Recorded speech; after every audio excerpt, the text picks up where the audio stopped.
Hey guys, what's happening? Neil here at Fanaticon in Ottawa, Ontario, and I'm here with a very special guest, one of the voices of our childhoods, Mr. John Stalker, ladies and gentlemen. How are you, John? I'm very well, thank you. Thanks for this.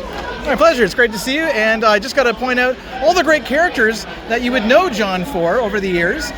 So many wonderful cartoons, such as the Care Bears, The Adventures of Teddy Ruxpin, X-Men.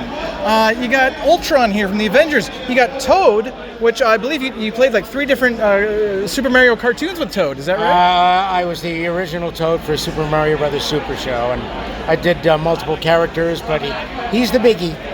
Right, absolutely. And so many wonderful, famous characters. And the first question I got for you today, John, is about, really how it all kind of went from your passion for acting to winding up doing voiceovers with other legendary actors and directors, people like Dan Hennessy, who we talked about. What was it like going from, getting into acting and then going into voiceover for cartoons? Okay, so I was doing a lot of on-camera acting. Then I went into voice work, on the commercial end, and then I started to do the animation started to explode in Toronto with Nelvana, and I was starting to do a lot of animation work in addition to everything else I was doing. One of the roles that I was called into, one of the shows I was rather called in to work on is the one and only Sailor Moon. And I was doing the voice of Grandpa Hino. I was one of 2 actors who did that. And I was also the guy that did somebody's father, pizza delivery guy, a doctor, whatever. Random roles, 1, 2 lines, sometimes a little bit more. But basically, I was, they were the little Joe job things that I would fill in. And I was in the studio one day, there was a bit of an issue with the existing voice director.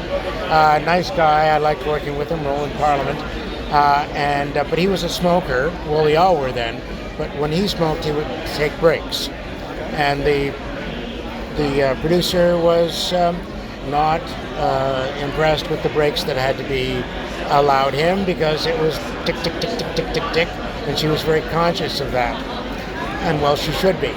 Anyway, she turned to me. She's a Parisian French lady named Nicole Duo, and she said, "John, you want to be new voice director?" And I said, What are you talking about? She said, "You are a good actor. You are a good actor."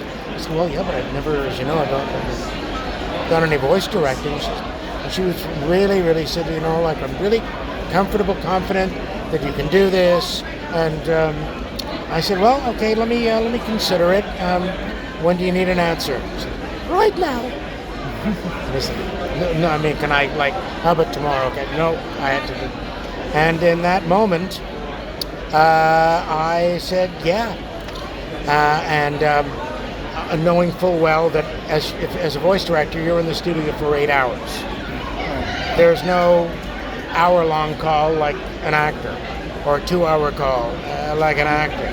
And I knew I was going to get paid less than what I was getting paid as an actor as well. Oh, really? But get paid less and work more. It's not one of those things that's compatible with moving forward necessarily. But I did it, and turned out to be relatively successful. And that went hand in hand with my performing, and I started to do casting and everything else, all the related elements of putting a voice cast and a voice track together for animation. Oh, that's wonderful. So going from acting to directing and then casting and everything like that. And of course, you've done a lot of directing of these cartoons, everything from Sailor Moon and Totally Spies, I believe. Right. I mean, it's too many to name, probably, right? And Beyblade, absolutely, yeah. A lot of these productions done, I'm sure a lot of them were recorded here in Ontario and Toronto and whatnot. Were all of them, and my work has all been Toronto in terms of voice directing. Okay, and you find it pretty satisfying? You enjoy directing? I love it. Yeah, it's very different. I mean, as an actor, being sort of a part of the mechanism is interesting, fun, but being a voice director and having that overview of how everything has got to fit together Right. It's a different perspective, but in some ways it's even more fulfilling. Right, absolutely. That's great. And another question I got to ask you is about, how the process of acting has changed in terms of voiceover work for radio, for cartoons, for whatever. We talked about this a little bit before the interview in terms of, how different it is today where it's more one-on-one with the voice director. It's just one person in the booth, whereas in the 80s and maybe 90s as well, it would be a lot more people in one room. It's a kind of easier chemistry to work off other actors. Do you have any kind of theories as to why that change may be? I do. I think it's twofold. Okay. One, money. When you book, when a production company books a performer, they book that performer for the maximum time, or the minimum time really, that they are allowed for a certain payment. So you go in and do a principal role, you can theoretically be booked for 4 hours. Okay, so if your part takes longer, and I mean they can still get you in. I know when I book a performer for 4 hours, I know that performance is going to be done in an hour and a half. So I can release that performer. I can say, okay, you're working 9 till 11. I can even overlap the next person coming in case I run a little bit over. But when you start putting all those people together and they're all on 4-hour minimum calls, and it takes 8 hours to record a 22-minute, approximately 240-line episode. So you're paying them all 4 hours overtime. The session, 4 hours overtime, and there might be 6 or 8 actors. The more actors there are, the more money it's going to cost to keep them all there all day. So that's an issue. And so now getting performers in one at a time, it's a little more of a little more pressure on the voice director to know handoff lines and how that performer is going to hand off his or her lines to the next person. I know how every line is read. Right, so that I can accommodate the delivery, attitude, emotion of the line of the delivery. Also, a lot of actors, without us thinking, unconsciously, want to respond. And once you overlap lines, that take's gone. Yeah. So you got to go back and we got to go back and do the thing. And if the whole idea of getting all these people in is for a scene to just run, you really want to start at the beginning of the scene, or why do you have them in there? Say, back to the beginning of the scene, run it through again. It doesn't really work. If there's a glitch, it screws a lot more than just one line. Yeah. Now when I get one performer in, they'll do it, I'll go back, okay, you pluralized, you said books, it's book, and I need a little bit more of a wince when you go, ow, right? And those are my critiques. So then I just go back, we do a second take, and then do the pickups on those couple of lines. Nobody else is sitting there waiting for okay, dealing with this performer, and they're not my lines. So in that sense, it makes it a lot more efficient. And so the overlaps, although a lot of performers like it because it's theatrical,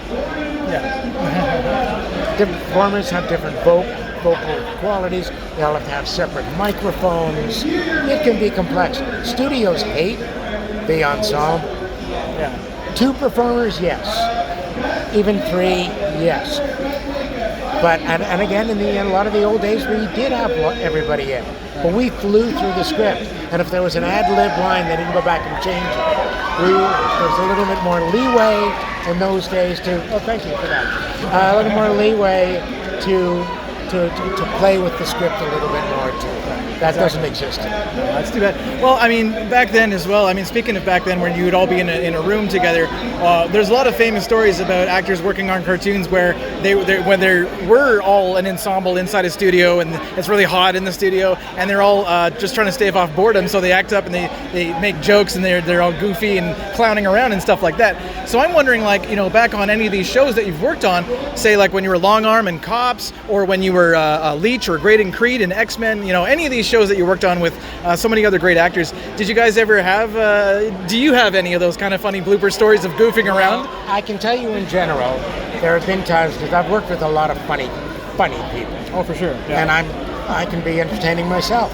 And sometimes somebody will say something or react some way or make the wrong line. And I mean, I've been in situations where somebody has to laugh, and they laugh so hard they fart.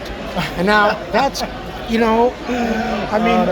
the end of that. And then somebody will say something to that, and we're laughing and say, okay, cut. The director will cut it. Okay, let's try again. So we're all standing there going, and the guy will start again. Well, and that's everybody breaks up. Right. So, I mean, those are wonderful moments. Yeah. If you've got the time, they're great. But if you're the producer, counting this out, it could be a little more critical. It's okay, guys, it's not that funny. But that once people get on a laughing jag, it is sometimes hard to stop. It's contagious. You just want to laugh. And then you got to say, okay, break. Yeah. Right, okay, let's all go our separate ways. And even then, there's no guarantee that when you come back in, two of you will look at each other, and that'll be the end of that. So, because everybody's waiting for the other shoe to fall. Right. So, those are wonderful moments. You don't get that when you're on your own recording. No, it's very serious. Even if it's funny, it's serious. I've interviewed a lot of your fellow co-stars and actors and whatnot over the years, and of course the typical interview question that all actors seem to get, especially voice actors for cartoons, is what advice do you have for someone that wants to do this for a living? Half the time the answer is be a dentist, be a teacher. Yeah. Don't do this because it's going to be a really long and hard journey. What do you say to people that ask you that typical question? Yes, it'll generally be a long and hard journey. The people that make it through with flying colors and have no issues is going to be one in not 100, 1 in 500. But I'm a big believer in doing what you want to do. Try it. Go ahead. But do it whole hog. Yeah. Get a really good teacher. If that teacher assigns you homework, do it. Start working on all the things that will make you a better performer. And there's a lot of boxes to check. Your appearance, your attitude, all those things you have to hone them because you're dealing, like every audition can be huge. So you got to be prepared for every one. So you need to work really, really hard, really, really diligently. But don't be afraid of failing. It's okay to fail, and don't cushion it, and don't couch it by saying, "Oh, I'm just a non-winner." No, you failed. It's okay. Yeah, you're Accept gonna fail. that, right? And that's okay because there's no success without failure. Exactly. Everything being a matter of perspective. So do it, try it. The worst thing that can happen is you don't make it. You still gain certain skills. Because so many things in learning voice work are life skills. They are. Everything is a microcosm for everything.